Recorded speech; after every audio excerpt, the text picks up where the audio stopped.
What's up guys, iDevice Help here, and today I want to talk about the future of Apple's mobile operating system, iOS 10.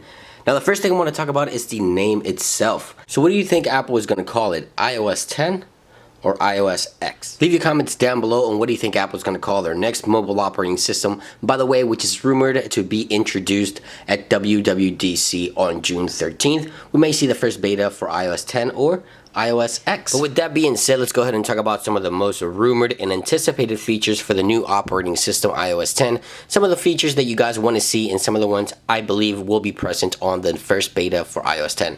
One of the most wanted features or anticipated features for iOS 10 is a night mode or dark mode. Apple introduced night shift with iOS 9.3 and True Tone display with the iPad Pro 9.7 inch. But a night shift or a night mode option is yet to be available for iOS. I believe this is going to be one of the new options or features available. Next, I want to talk about device support. And now Apple most likely will not support the iPhone 4S or the iPad second generation with the next generation of Apple's operating system, iOS 10.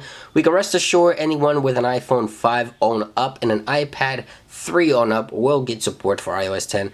But those of you who have iPhone 4Ss and iPad 2 most likely will be dropped from the list with Apple's upcoming operating system, iOS 10.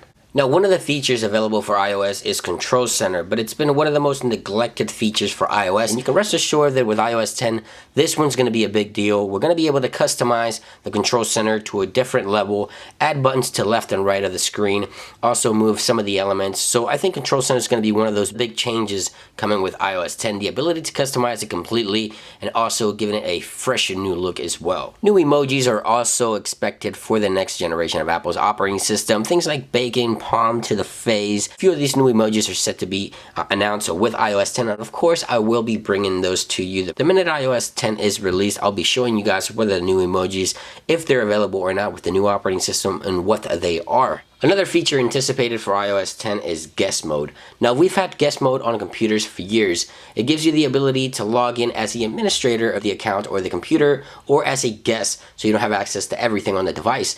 Apple made a move with iOS 9.3 to implement this into classrooms. Teachers can now have different logins for different students so they can log in into the devices and not have administrative control over the device.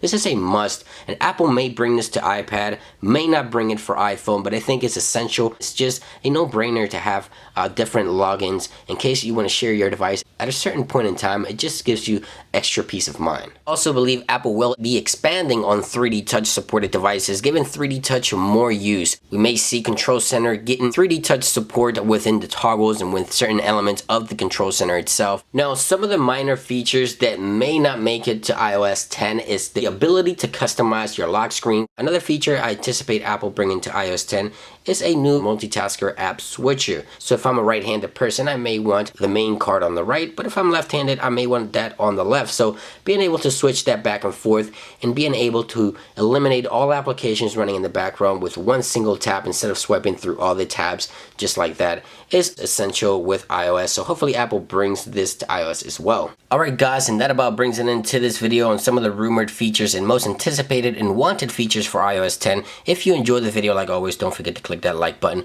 Much more videos and content coming your way. Of course, WWDC is just a few weeks away, June 13th.